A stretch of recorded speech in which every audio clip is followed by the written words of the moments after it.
The blood was what I noticed first, not mine, but someone else's, sprayed across the interior of the transport pod in patterns that suggested violence rather than accident. Arterial spray mixed with something thicker, something that smelled like burnt sugar and rotting meat combined. Corporal Matthias Thorne. That was my name then, 24 years old and 5th-generation Imperial Guard from Lostok Prime, a world so unremarkable that its only claim to significance was producing soldiers who followed orders without question and died without complaint. I was writing a letter to my sister Elara when the Voxcaster crackled to life with orders for immediate deployment to Dantris III. And I remember thinking how strange it was that I had been trying to describe the color of the void between stars, that particular shade of black that seems to contain all colors and none at once. And now I would never finish that thought, never seal that letter, never send those words across the gulf of space to reach her hands. The transport shuddered as we entered Dantris III's atmosphere, and through the viewport I caught my first glimpse of what had once been a forge world of the Adeptus Mechanicus, a planet devoted entirely to the production of weapons and machinery for the Emperor's endless wars. But now the surface was covered in something else entirely, something organic and pulsing, purple and pink biomatter spreading across the hab blocks and manufactorums like fungal growth. Spore towers rising from the ruins like diseased fingers reaching toward the sky. Capillary vines as thick as buildings threading through the industrial architecture, converting Imperial metal into tyrannid biomass with patient inevitability. Sergeant Volin, a man who had served with my father and my grandfather before that, stood at the front of the transport compartment and told us what we already knew, that we would be fighting tyrannids, that most of us would die, that the Emperor expected nothing less than complete commitment to the defense of his domains, and his voice carried that particular tone of resignation that comes from having delivered the same speech too many times to too many doomed soldiers. Trooper Hennick sat beside me, his hands shaking as he checked his laser gun for the 7th time in as many minutes, and I wanted to tell him that it wouldn't matter, that the weapon would function or it wouldn't, that his anxiety served no practical purpose. But I said nothing because we were all afraid, and fear deserved respect if not indulgence.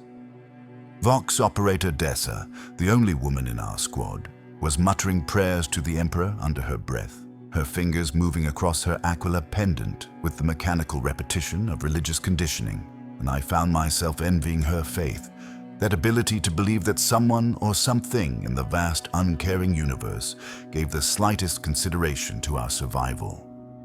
The landing was chaos, the kind of total confusion that combat training never adequately prepares you for, because training happens in controlled environments where the objectives are clear and the enemies follow predictable patterns. But real warfare is noise and smoke and the smell of burning flesh and people screaming in languages you don't understand, including your own language, when the words stop making sense and become just sounds expressing pain and terror. We deployed into what had once been a factory district, massive structures designed for producing tanks or aircraft or ammunition. I couldn't tell which, because the tyrannid infestation had rewritten the architecture, covering everything in layers of organic material that pulsed with hideous life. Chitinous growths that cracked under our boots and leaked fluids that burned through the soles if we stood still too long.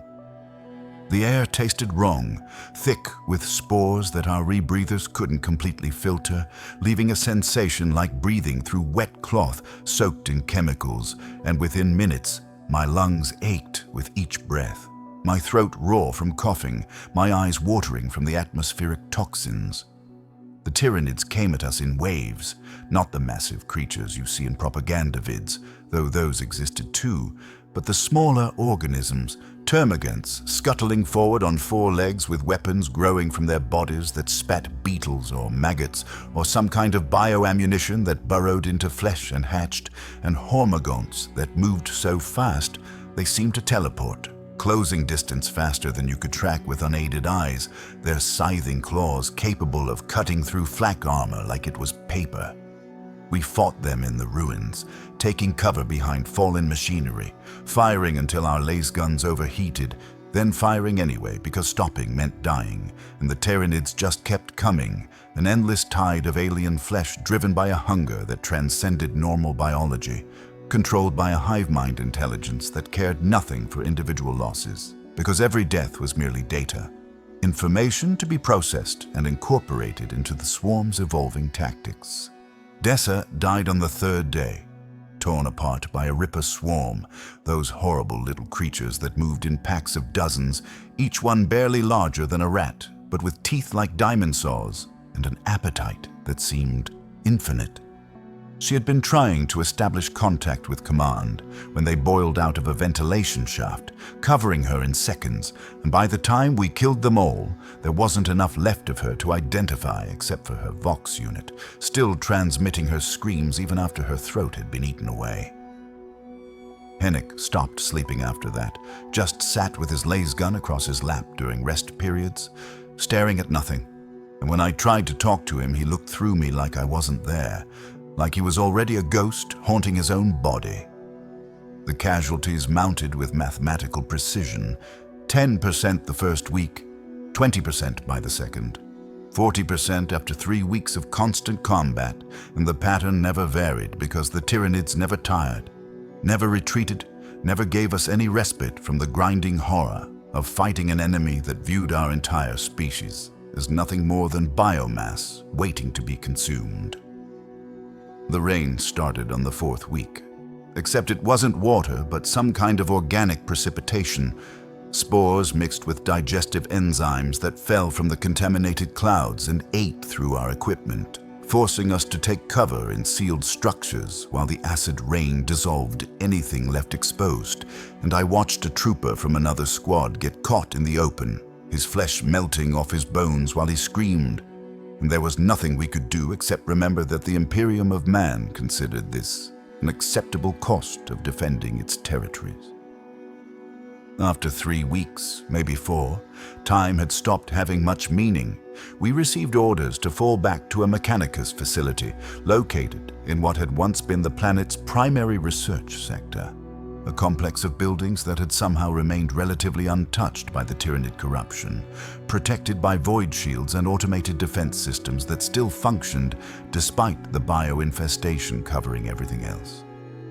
Out of the 3 companies deployed with us, perhaps 40% remained, and most of those survivors were wounded, traumatized, or both, men and women who had aged decades in the space of weeks, their eyes carrying that particular emptiness that comes from seeing too much death too quickly. The Mechanicus facility was pristine in a way that felt obscene, all clean white corridors and sterile laboratories, servitors moving with mechanical efficiency while tech priests in red robes went about their business as if an apocalyptic war wasn't being fought just beyond their walls. We were processed like equipment being brought in for maintenance, sorted by injury severity, catalogued by unit designation, assigned to waiting areas based on criteria no one bothered to explain. That's when we met Magos Biologis Vent 9, a tech priest so heavily modified that calling him human seemed generous, more machine than flesh, his original organic components reduced to a brain in a jar connected to a body built from pistons and cables and things I couldn't identify. He was accompanied by servo skulls that floated around him like mechanical flies, their eye sockets fitted with recording devices that tracked our every movement. And when he spoke, his voice came from speakers rather than a mouth, synthesized and modulated but somehow still conveying emotion, or at least what his mechanical mind calculated emotion should sound like. "You have fought well," Vent 9 said, addressing the assembled survivors with the tone of someone praising a particularly effective piece of equipment. "But conventional warfare against the Tyranid menace has proven insufficient. The Great Devourer adapts too quickly, learns too fast, overcomes our standard tactics through evolutionary processes that operate on timescales measured in days rather than millennia. However, the Omnissiah's wisdom has provided a solution, a means by which baseline human soldiers can be enhanced to match and even exceed the capabilities of the Xenos organisms you have been fighting. This facility has been conducting research into biomechanical augmentation, specifically the implantation of glandular systems capable of secreting combat pharmaceuticals directly into the bloodstream, allowing for enhanced performance in combat situations that would normally require external chemical administration.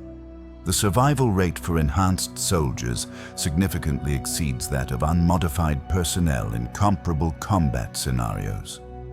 The process is voluntary, but those who decline will be returned to frontline duty with standard equipment and tactics. The way he said voluntary made it clear that the word had lost all meaning, that we were being offered a choice between certain death fighting as we had been, or possible death after being transformed into something new. And that wasn't really a choice at all, but rather the illusion of agency designed to make us complicit in our own modification. Sergeant Volin didn't hesitate, stepping forward immediately and declaring that his entire squad would volunteer, and I wanted to protest, wanted to argue that we should at least discuss the implications, but I looked at Hennick's hollow eyes and thought about Dessa's screams, still echoing in my memory, and realized that resistance would accomplish nothing except ensuring I died as meat for the Tyranids, rather than serving some potentially useful purpose. The paperwork was minimal, just a blood print on a data slate and a spoken oath of continued service to the Emperor. And then we were led deeper into the facility, through corridors lined with tanks containing things that had once been human, or might become human, or existed in some intermediate state between the two, floating in amber fluid, while servitors monitored their vital signs with mechanical indifference. The Medici Bay was clean in that aggressive way that hospitals maintain to hide the violence done within their walls. Everything white and sterile and smelling of disinfectant that couldn't quite cover the underlying odor of blood and fear sweat and other fluids better left unidentified. We were separated, taken to individual surgical theaters, and that was the last time I saw Hennick alive, his face frozen in an expression of absolute terror, as he was wheeled away by servitors who didn't notice or didn't care about his distress. The surgical table was cold against my back, and I counted 27 different mechanical arms extending from the ceiling, each tipped with tools designed for cutting or burning or injecting, and a tech priest whose name I never learned leaned over me and said that I would experience some discomfort, but that the pain would serve to remind me of my duty to the Emperor. And those were the last words I heard before the anesthetic hit my system and consciousness dissolved into a red haze of agony that the chemicals couldn't quite eliminate. I woke during the surgery, the neural blockers insufficient to keep me under, and discovered that consciousness is not a binary state, but exists on a spectrum, that you can be aware enough to feel pain without being coherent enough to process what that pain means or where it originates. My chest was open. I could feel that with absolute certainty. Feel the violation of organs being moved aside. Feel hands or tools or something working inside the cavity of my body, rearranging what the Emperor had created according to some new blueprint drafted by the Mechanicus in their infinite wisdom. They were installing glands. That much I understood through the haze of agony. New organs grown in vats and carefully placed within my existing biology. A Frenzon gland at the base of my skull connected directly to my brainstem. Slot secretors along my spine to modify neural transmission speeds. Spur dispensers near my heart to flood my system with adrenaline beyond anything my original biology could produce. Additional modifications accompanied these primary changes, toxin filters grafted into my lungs to allow me to breathe, atmospheres that would kill normal humans. Enhanced adrenal system to support the massive chemical demands of the glands, a secondary liver to process the waste products of all these new secretions before they poisoned me. Vat-grown muscle tissue was being grafted onto my existing frame, increasing mass and strength, changing the architecture of my body in ways that my skeleton would need time to adjust to, assuming I survived long enough for that adjustment to occur. The pain transcended description, moving beyond anything I'd experienced or imagined, a sensation like being rebuilt from the inside out by someone who understood biology only as mechanical process rather than living experience. And I screamed, distantly aware that I was screaming, hearing the sound as if it came from someone else, while servitors held me down with strength sufficient to bend steel. Then nothing. Consciousness fleeing to some dark corner where the pain couldn't follow, and I welcomed that darkness with relief usually reserved for salvation. Awareness returned gradually, measured not in moments but in layers of sensation that accumulated until they reached some threshold where they became consciousness rather than merely stimulus. My body felt wrong. Too heavy and too tight simultaneously, as if someone had packed extra mass into a container designed for less. And when I tried to move my arms, they responded with unfamiliar strength that nearly broke the restraints holding me to the recovery bed. A servitor approached, its face blank with the emptiness of lobotomization, and began disconnecting tubes and cables from various ports installed in my flesh. And each disconnection brought fresh awareness of how extensively I had been modified, how many new features had been added to my basic human template. They wheeled me to a mirror, I don't know why. Perhaps some part of the conditioning process required that I see what I had become, and the reflection showed someone I didn't recognize. Couldn't possibly be me, except it was my face underneath all the changes, stretched across a skull that seemed larger, more brutal, mounted on a neck thick with new muscle. My body had increased in mass by perhaps 40%, all of it dense tissue that showed through my skin in ways that looked unnatural. Veins visible like cables under thin fabric, eyes bloodshot from some chemical reaction or stress response I didn't understand. The modifications weren't subtle, weren't meant to be, because the point wasn't to create soldiers who could pass for human, but rather to create weapons that happened to be based on human biology, and that distinction mattered in ways I was only beginning to comprehend. The first involuntary gland activation happened while I was still staring at my reflection. No warning or conscious trigger, just sudden flooding of chemicals into my bloodstream as the Frenzen gland released its payload, and the effect was immediate and total. Fear vanished, replaced by absolute confidence in my ability to overcome any obstacle, aggression rising like a tide that swept away all other considerations, euphoria mixing with rage in a combination that felt better than anything I'd ever experienced, better than sex or food or victory or any pleasure my previous biology had allowed. I wanted to fight, needed to fight, would have attacked anything or anyone just to satisfy the howling need that the chemicals produced. And I did attack, launching myself at the nearest servitor with strength I hadn't possessed minutes before, wrapping my enhanced hands around its neck and squeezing until metal components cracked and synthetic flesh tore. Skitari guards intervened, cybernetically enhanced soldiers whose strength exceeded even my modified capabilities, forcing me to the ground with efficient violence while the Frenzen high continued burning through my system, making me struggle even when struggle was pointless, making me rage even when rage accomplished nothing. Then the high faded and the crash hit, and I understood for the first time what true chemical despair felt like. Depression so complete that it made the world seem gray and flat and empty of anything worth experiencing. Physical pain in every joint and muscle as if my body was trying to tear itself apart. And worst of all, the craving, the desperate need for another dose of Frenzen. The absolute certainty that I would do anything, hurt anyone, violate any principle to experience that high again. They gathered the survivors in a common area, perhaps 30 of us from the original 100 volunteers, the rest having died during surgery or being killed during the recovery period when their modified bodies rejected the new organs or their minds broke under the chemical assault. Sergeant Volin was there, barely recognizable, his already impressive frame expanded into something hulking and aggressive, his eyes carrying a wildness that suggested the modifications had affected his mind as thoroughly as his body. Others I recognized from various squads. most looking as disoriented and lost as I felt, but a few appearing comfortable with their new forms, as if they had been waiting their entire lives for permission to become monsters. Hennick wasn't among the survivors, and when I asked about him, a tech priest informed me with mechanical indifference that his body had rejected the spur dispenser installation, leading to catastrophic cardiac failure, and that his remains had been processed into protein paste for feeding to servitors, the Imperium wasting nothing, not even death.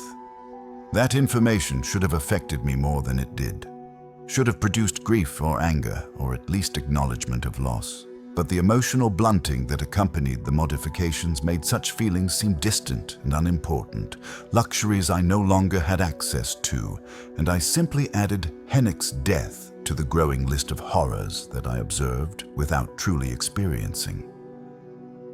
Training began immediately. 2 months of conditioning designed to teach us control over the glands that had been installed in our bodies, learning to trigger releases manually through conscious neural impulse rather than waiting for involuntary activation. The process involved biofeedback mechanisms I didn't fully understand, focusing on particular sensations until the glands responded, practicing until the response became automatic. Until I could activate Spur for short bursts of supernatural speed, or Slot for enhanced perception, or Frenzen for pure combat aggression, with nothing more than a thought and an effort of will. The crashes got worse with practice, not better, each high followed by a low that made the previous depression seem mild by comparison. And the trainers told us this was expected, that our bodies would adjust, that we needed to learn tolerance and management, rather than expecting comfort. Practice sessions turned violent regularly, modified soldiers losing control and attacking each other, or the training staff, and I learned to recognize the signs in others, even when I couldn't always recognize them in myself. That particular tension before someone snapped and started trying to kill anyone within reach. I had my first autonomous kill during this period, strangling another Gland-Warrior during what the incident report called a psychotic episode, and the worst part wasn't the killing itself, but the fact that I remembered nothing, waking up with blood on my hands and a corpse at my feet and no memory of the transition from person to killer. They gave us stabilizers, additional chemicals meant to counteract the primary chemicals, creating a complicated cascade of reactions that kept us functional, if not quite sane, and the cycle of drugs begetting more drugs, felt like a perfect metaphor for everything the Imperium represented. Problems solved by creating new problems that could only be addressed through additional interventions. The personality changes were the most disturbing aspect, watching men and women I had known transform into something else. Not physically, but mentally, becoming different people wearing familiar faces. Sergeant Volin grew paranoid and aggressive, seeing threats everywhere, speaking in paranoid loops about enemies within the ranks, requiring constant sedation to prevent him from attacking his own subordinates. Trooper Merrick, who had been silent and introspective before modification, now talked constantly to people who weren't there, maintaining conversations with ghosts or hallucinations, or some aspect of his fractured psyche. And the tech priests assured us this was an acceptable side effect as long as his combat performance remained satisfactory. My own changes were harder to track, like trying to see your face age in a mirror, happening too gradually to notice moment by moment, but undeniable, when comparing the person I had been to whoever I was becoming. I found myself thinking about violence as solution to problems that would have required conversation before, found my temper shorter and my tolerance for frustration essentially non-existent, found myself craving combat not as duty, but as pleasure, as the only activity that made the constant chemical fog in my brain feel meaningful. We were being turned into weapons, not warriors, and that distinction mattered because warriors retain agency and choice, while weapons exist only to be used by whoever controls them. And the Mechanicus controlled everything about us now, from our bodies to our minds, to the chemical triggers that made both function according to their specifications rather than our preferences. Redeployment came after 2 months of conditioning, orders to return to Dantris III's primary hive, a massive urban structure called Omnissiah's Crucible that had been partially overrun by tyrannid organisms. The fighting there described as brutal, even by the standards of the broader campaign.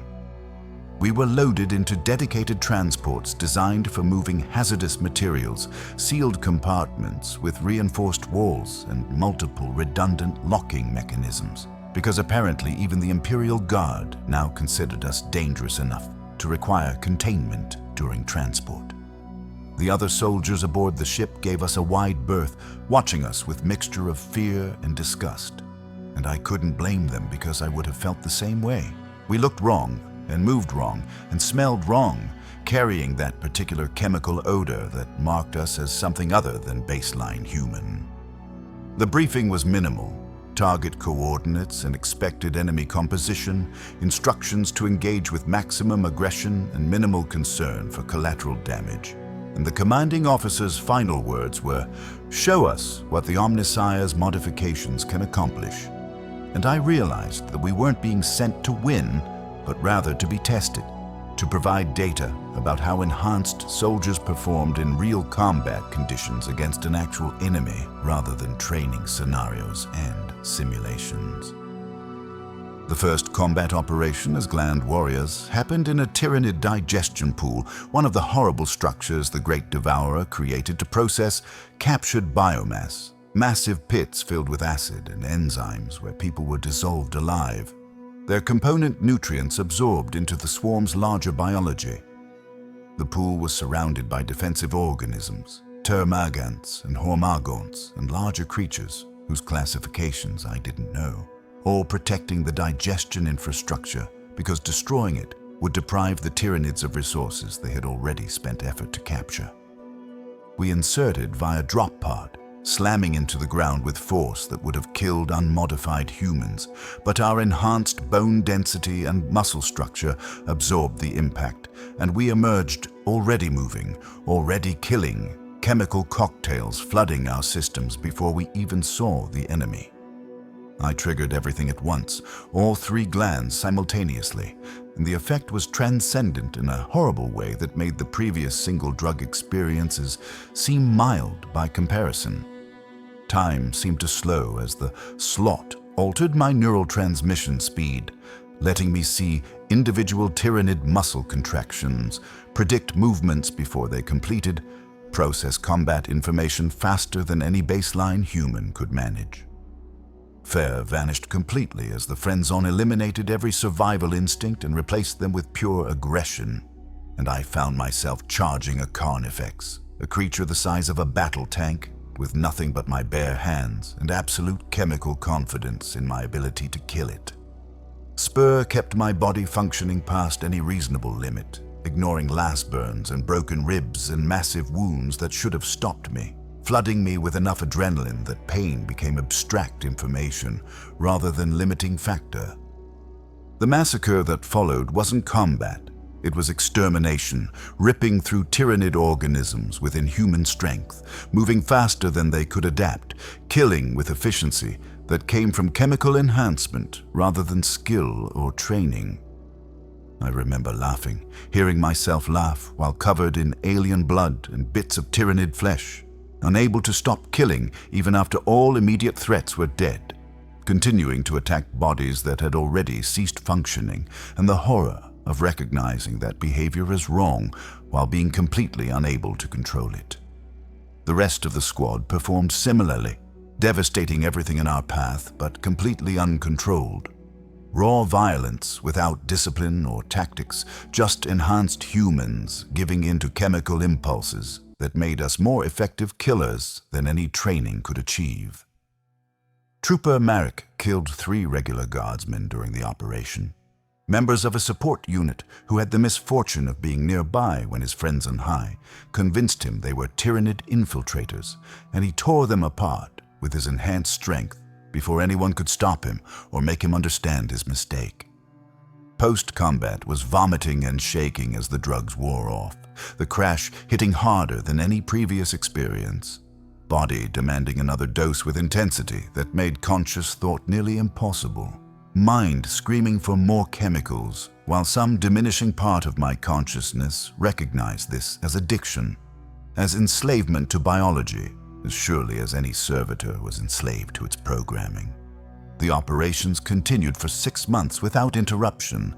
Constant deployment into Tyranid-held territory, missions that blurred together into continuous nightmare of combat and drugs, and the grinding horror of watching myself become something less than human and more than weapon. Mission parameters varied, but the pattern remained constant. Deploy to location, activate glands, kill everything hostile, wait for the crash, recover just enough to deploy again, repeat until the cycle felt more real than any memory of being normal. During one mission clearing spore towers, massive organic structures that pumped infectious material into the atmosphere, I watched Trooper Callis die from gland overdose mid-combat, his heart simply exploding from chemical stress, and he was still trying to fight when he collapsed, still reaching for enemies he could no longer reach, dying with the friends on high, insisting he was invincible even as his body proved otherwise. Another mission involved night raids where the squad became increasingly feral, and I remember eating raw meat torn from Tyranid corpses, not because anyone ordered it, but because some instinct or drive or chemically influenced decision made it seem appropriate. And I didn't question the behavior until much later, when I could think clearly enough to be horrified by the memory. Defense of a Mechanicus forged temple resulted in Sergeant Volin accidentally killing a commissar during friendly fire incident, mistaking the officer for a threat while in full chemical rage. And the interesting part wasn't the killing itself, but the fact that no one seriously considered punishing Volin because everyone understood that control during Friends and Highs was theoretical rather than practical, and expecting precise discrimination between friend and enemy while chemically convinced that everything was a potential target was unrealistic regardless of training or discipline. Living conditions between missions consisted of being caged like animals, housed in reinforced containment units designed for dangerous cargo rather than soldiers, fed protein paste through automated dispensers that didn't require human contact, given minimal interaction with baseline humans, because our presence disturbed them and our instability made us unpredictable. The relationship with normal guard units deteriorated from professional distance to active hostility. They called us gland junkies and flesh machines and other names I tried not to remember, and their fear was reasonable because we had become the kind of thing that the Imperium creates when it decides victory matters more than humanity, when it determines that creating monsters to fight monsters is an acceptable strategic choice. My internal state continued degrading. Memories of home, fading like photographs left in sunlight, replaced by hunger for violence and drugs. The person I had been receding into some locked corner of my mind, while the thing I was becoming took control. Physical changes continued past the initial surgical modifications, skin thickening and teeth sharpening and hands growing larger with each combat cycle, adaptations that my modified biology implemented in response to stress, and I wondered if there was any limit to how far the changes would progress, if I would eventually become something that couldn't be called human, even by the Imperium's generous definitions. Letter writing became impossible because I could barely remember my sister's name, let alone form coherent thoughts complex enough to write down, and that loss bothered me more than the physical transformations or chemical addictions because it represented the final severance from everything I'd been before the modifications. 2 years into deployment, of the original 400 volunteers, only 47 remained, with deaths categorized by cause showing 30% from overdose, 40% killed in action, 20% executed for killing friendlies, and 10% from suicide. Numbers that someone found acceptable enough to continue the program and expand it to other regiments. I had been promoted to sergeant by default, simply by surviving longer than everyone else, making me senior Gland-Warrior through attrition rather than merit, and they gave me new volunteers to train, younger guardsmen undergoing the transformation process, and I watched their horror with total emotional detachment, unable to feel sympathy or concern or even impatience, just waiting to return to combat because fighting was the only activity that still registered as meaningful. The major offensive to retake Dantris III's primary starport from a Hive fleet tendril represented the climax of the planetary campaign, 3 years of grinding warfare culminating in single, massive push against the Tyranid occupation of critical strategic infrastructure. The battle involved thousands of Imperial forces, regular guard units and armored companies, and even space marine elements from an Astartes chapter, whose name I never learned, but the Gland-Warriors were sent in first as shock troops, expendable assets whose modified biology made them suited for the most dangerous and violent aspects of the operation. The fighting in the starport was epic in scale and horrific in detail, Tyranid warriors engaging us in close combat with strength and speed that matched our chemical enhancement, making each encounter a genuine contest rather than guaranteed victory. The entire squad operated on full drug cocktail, unstoppable killing machines for a brief period before the chemicals burned out. And during that window, we achieved kills that regular soldiers couldn't match, tearing through enemy formations with violence that seemed supernatural until you understood the biological and chemical principles underlying our performance. Sergeant Volin died during the assault, torn in half by a Tyranid prime, but continuing to fight until his head was severed, the chemicals in his system refusing to acknowledge that his body was dead until brain function actually ceased. I killed a venomthrope, a creature that secreted toxic clouds capable of dissolving flesh and corroding armor, and in the chemical madness of the Frenzen High, I consumed some of its poisons, drinking them to extend my combat effectiveness. That decision represented something beyond tactical thinking, beyond survival instinct, showing how thoroughly the modifications had rewritten my fundamental psychology.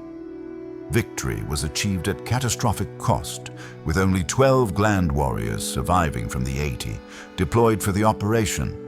But the Tyranid forces were eliminated or driven back, and Dantris III was declared sanitized according to Imperial standards, meaning the Xenos infestation had been reduced to acceptable levels rather than completely eliminated.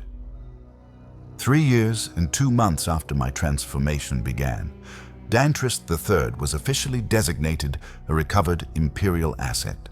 The Tyranid threat purged sufficiently that reconstruction efforts could commence, though the planet would never fully recover from the biocontamination that had rewritten portions of its ecosystem. Victory parades were organized for the regular guard units who had participated in the campaign, formal ceremonies with speeches and commendations and promotions. But the Gland-Warriors were kept in transport cages during these celebrations, our presence considered inappropriate for public events, too disturbing to be displayed alongside baseline soldiers whose victories didn't require transformation into something monstrous. The black ships arrived without warning, vessels belonging to the Inquisition, the Imperium's secret police and ultimate authority on matters concerning threats to humanity, and stormtroopers in void-sealed armor rounded us up with efficient brutality, herding us onto the inquisitorial vessel Sword of Inquiry like cargo being loaded for transport. The journey into the ship's interior felt like descent into nightmare architecture made real, Gothic corridors lined with reliquaries containing body parts of saints, torture chambers disguised as chapels, operating theaters that doubled as punishment cells, everything designed to communicate the absolute power of the Inquisition over matters of life and death and everything between. We were brought before Inquisitor Lord Various, ancient beyond normal human lifespan, extensively augmented with mechanical components and biological enhancements that made it impossible to determine where his original flesh ended and the modifications began. His eyes were the coldest things I had ever seen, not cruel or sadistic, but simply empty of anything resembling human concern. viewing us as specimens to be studied rather than people to be considered, and when he spoke, his words carried weight of absolute authority that made even the commissars I had served under seem gentle by comparison. "You are tools of significant value," he informed us without preamble. "Effective weapons created through substantial investment of Imperial resources, and the Omnissiah's modifications have proven sufficiently successful that replication across additional regiments is warranted. However, your experiences during the Dantris III campaign represent incomplete data, and proper understanding of your capabilities requires additional testing under controlled conditions. You will be studied, documented, and analyzed. And following completion of these evaluations, you will be deployed as assets of the Inquisition for operations requiring enhanced soldiers with reduced concern for survival or psychological stability." The casual way he described our future, the complete absence of any suggestion that we had choice or agency or rights beyond what the Imperium decided to grant us, made clear that we had moved past any pretense of being soldiers and had become something else entirely, property of the Inquisition to be used according to their requirements, regardless of our preferences or well-being. The debriefing that followed was experimentation disguised as evaluation, months spent in laboratories while Mechanicus personnel conducted constant testing, extracting tissue samples and performing neural scans and recording every measure of our enhanced capabilities with obsessive precision. I was subjected to combat trials against servitors and captured Xenos organisms, toxin resistance testing involving injection of deadly poisons in quantities that would kill baseline humans, psychological evaluation that documented my mental instability while noting that such instability was useful rather than problematic, endurance tests that kept me on full drug cocktail for 72 hours straight until my body collapsed from chemical overload. Other survivors fared worse, two dying from what the reports called excessive sampling, meaning the testing had literally killed them through tissue removal or organ damage, and one executed after attacking a tech priest during a particularly invasive procedure. Through all this, I learned that we were prototypes, templates for mass production of Gland-Warriors, that my suffering and transformation would be replicated thousands of times across the Imperium, that other regiments were already undergoing the modification process, and that realization carried weight of horror different from anything I'd experienced previously, knowing that I had become pattern for systemic creation of monsters, that my survival had proven the viability of something that should never have been attempted. Assignment to Inquisitor Varius's retinue followed the testing period, making me personal attack dog for one of the most powerful individuals in the sector, deployed for operations hunting heretics and Xenos and demonic incursions across multiple worlds. The missions blurred together in red haze of violence, massacre in Underhive cult compound where we killed everyone including civilians who might have been innocent, assault on chaos-corrupted noble house that ended with the entire bloodline exterminated, and the Hab block burned to ashes, boarding action against Dark Eldar raiders that involved fighting in zero gravity while chemically enhanced, each operation demonstrating that my new purpose was to be weapon-aimed at anything the Inquisition designated as target, worthy of extermination.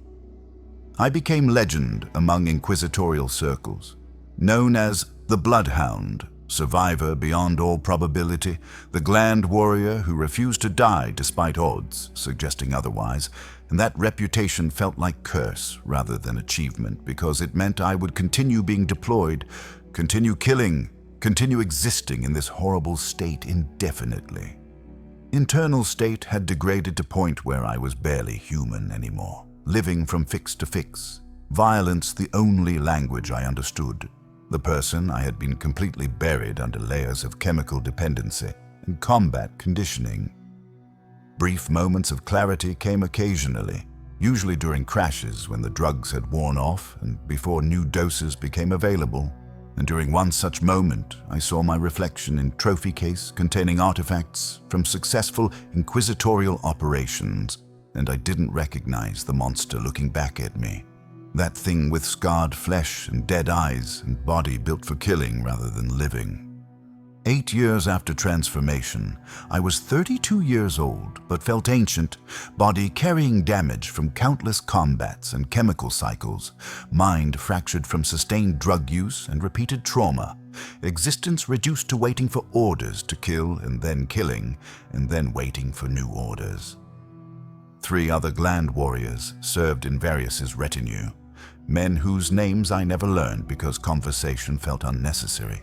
We just waited together in whatever holding area the Inquisition provided, speaking rarely, thinking even less, existing as weapons stored between uses. Varus considered us successful, perfect weapons created through combination of surgery and chemistry and conditioning, and his satisfaction with our performance meant the Gland-Warrior program would continue expanding, more regiments modified, more soldiers transformed, the horror I had experienced becoming standard Imperial practice rather than experimental procedure. And I couldn't decide if that made my suffering more meaningful or more pointless. The new deployment to Space Hulk Perdition's Gate came without warning, one of those massive derelict spacecraft clusters that occasionally appeared in real space after drifting through the warp, bringing with it suspected genestealer infestation and tyrannid biosignatures that required investigation and elimination. My squad of 4 Gland-Warriors was sent in first through boarding torpedo, expendable vanguard, whose purpose was to establish foothold and identify threats, and the impact of the torpedo breaching the hull felt like dying, except we survived it, enhanced bone structure and augmented organs allowing us to walk away from crash that would have killed normal humans.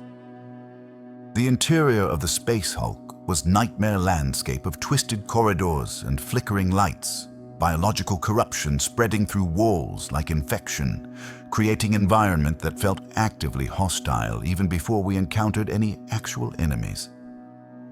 The first contact wasn't genestealers as expected, but rather tyrannid strain none of us had seen before, organisms that moved wrong and smelled wrong, and fought with tactics that suggested intelligence beyond normal swarm behavior, and we fought through hordes of them in zero-gravity sections and pressurized compartments, activating our glands continuously for 12 straight hours of combat without stopping, pushing our modified biology past any reasonable limit because we had no choice and no capacity to quit. Reaching the central chamber revealed Magos Vent 9, the tech priest who had overseen our original transformation, except he was no longer tech priest or even recognizably human, merged with tyrannid biomass in grotesque fusion of mechanical and organic components, his body integrated into massive pulsing structure that seemed to be control center for the entire Space Hulk. The revelation came in his explanation, spoken through Vox units that had once been his vocal system, that the Gland-Warrior program had been partially derived from tyrannid bioengineering, that the organs installed in our bodies contained modified Xenos genetic material, that we had been carrying alien biology for 8 years without knowing it. The horror of that information was absolute and total. Knowing that I had become partially Xenos, that my transformation had involved incorporating enemy material into my flesh, that the Mechanicus had decided such corruption was acceptable price for creating enhanced soldiers. Vent 9 offered partnership, suggesting that I could join him in his synthesis of human and tyrannid biology, promising greater power and effectiveness, but 2 of the Gland-Warriors in my squad immediately accepted, their degraded mental states making them crave any promise of increased capability regardless of source. Trooper Vex and I refused, maintaining loyalty to Emperor despite everything, and the combat against our former comrades and Vent 9's bioconstructs required me to inject my entire drug supply at once, triggering chemical overload that would probably kill me but was necessary to survive the immediate situation. Destroying Vent 9's laboratory involved setting demolition charges throughout the central chamber, rigging the Space Hulk for catastrophic decompression, and escaping via damaged pod while the structure tore itself apart behind us. The escape pod drifted in void with minimal life support, both Vex and myself barely alive. The crash came then, all drugs purged from systems simultaneously, glands damaged in the explosion, withdrawal beyond anything I had experienced before making me wish for death as release from the convulsions and hallucinations and sensation of my body tearing itself apart from inside. Vex died screaming, begging for more. Frenzon, his voice getting weaker until it stopped entirely, and I survived through 3 days of pure agony in the damaged escape pod, wondering if survival was blessing or punishment. Rescue came eventually, inquisitorial recovery team locating us through emergency beacon, and the medical assessment determined that my glands had been permanently damaged, no longer capable of producing combat drugs, and the irony was perfect, finally free of addiction by losing the source, cured through destruction rather than recovery. Recovery on Inquisitorial Medici Station took months, body learning to function without constant chemical intervention, mind slowly clearing from fog that had dominated it for years, and both processes felt worse than the original transformation, because now I had to be conscious for the suffering rather than numbed by drugs. Meeting with Various involved discussion of Vent 9's betrayal, me reporting full truth about Tyrannid corruption in Gland-Warrior program, and his response was cold calculation rather than horror or outrage. Program deemed acceptable risk despite Xeno's taint because the Emperor needed weapons and purity tests were secondary to strategic effectiveness. More Gland-Warriors would be created regardless of what I had discovered. The program expanding to 47 regiments across 23 sectors, and my choice was presented with typical inquisitorial bluntness. Execution for learning too much, continued service as baseline warrior with non-functional glands, or retirement, meaning mind wipe, and assignment to penal world, where I would finish my life doing hard labor with no memory of who I had been. I chose continued service because fighting was the only thing I knew, but reality of that choice became apparent quickly. Body permanently damaged from years of abuse, mental state unstable from trauma and withdrawal, no longer useful as soldier, reassigned to training new Gland-Warriors at conditioning facility on Fortress Moon, where the program prepared fresh volunteers for transformation into weapons. The new role as conditioning instructor meant watching recruits go through same transformation I had experienced, seeing myself 10 years ago in their eyes, that mixture of hope and fear and residual humanity, and teaching them survival meant showing them how to delay overdose by staying hydrated and never mixing all drugs at once, how to manage mental instability through meditation techniques that rarely worked, how to avoid killing friendlies by aiming rage at enemies first, all practical advice that addressed symptoms without acknowledging the fundamental horror of what they were becoming. The guilt was constant and overwhelming, knowing I was preparing them for horrible fate, that my instruction increased their chances of short-term survival while ensuring their long-term damnation, and I couldn't decide if that made me compassionate or complicit. Personal relationships became impossible. Other trainers feared me as reminder of what Gland-Warriors became when they survived too long.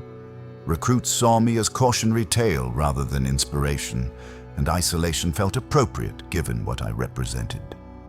Nightmares dominated my sleep periods, reliving every kill and every friend lost, and Vent 9's revelations about Tyrannid corruption, waking in cold sweat to discover that the horror was memory rather than dream, that I really had done all those things and become all those things and survived all those things for no clear purpose except to continue existing.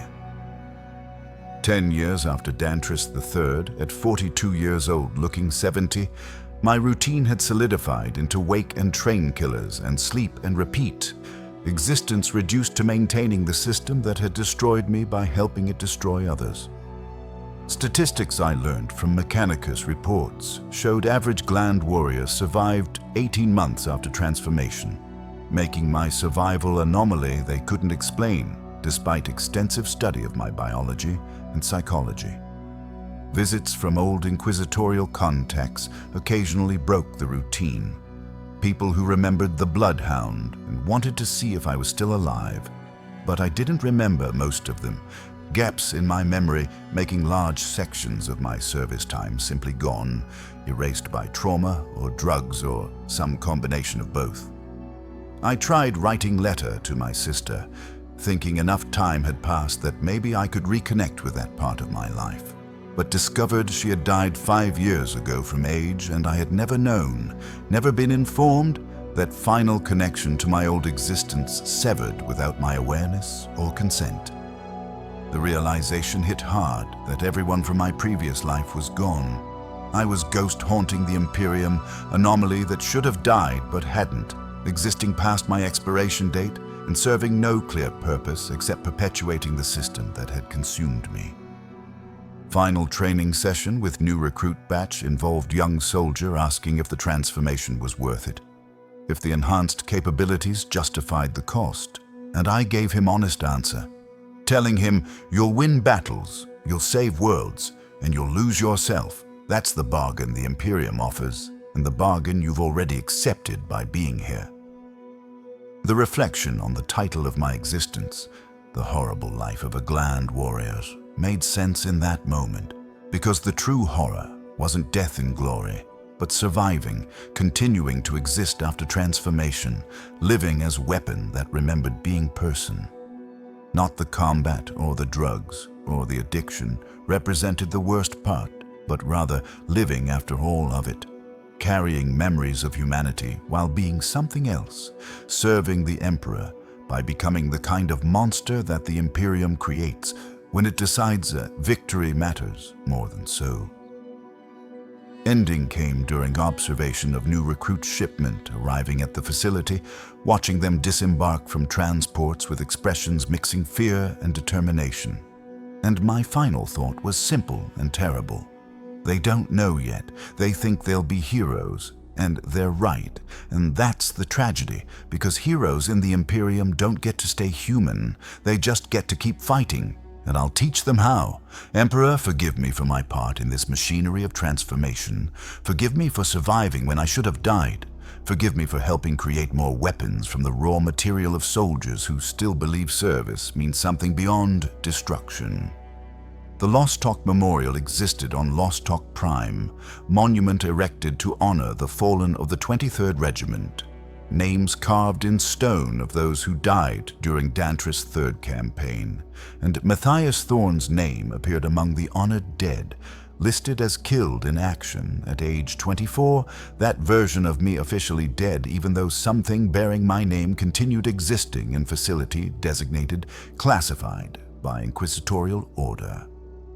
My sister's name appeared on different memorial, died of age at 58, her life complete while mine continued in this horrible suspended state between living and dead. The truth remained hidden. Matthias Thorne, the training instructor, and Matthias Thorne, the fallen hero, existing as separate entities, one real and one propaganda, both serving the Imperium in different ways. The Gland-Warrior program had expanded exactly as Various promised. 47 regiments across 23 sectors. Success rate unchanged at 18-month average survival. Thousands of soldiers undergoing transformation every year, and my contribution to that expansion was teaching them how to survive slightly longer before the inevitable death or madness or transformation into something so broken that death became mercy. Final notation in Imperial records stated, "The Emperor protects, the Emperor provides, the Emperor demands." And all three statements were true in their own horrible way. Protection through transformation of humans into weapons, provision of enhanced soldiers for endless wars, demand for sacrifice of humanity itself on altar of strategic necessity. My trainee tags, physical identification carried by every Gland-Warrior, bore stamp reading abhuman expendable, 2 words that summarized everything the Imperium considered me to be, no longer fully human, but still human enough to die for the Emperor. no longer valuable enough to preserve, but still useful enough to deploy, existing in category between person and equipment, subject to neither rights of the former nor maintenance protocols of the latter. Just another weapon in arsenal that counted its ammunition in lives rather than rounds, and I was teaching the next generation how to load themselves into that terrible gun. Emperor, forgive us all.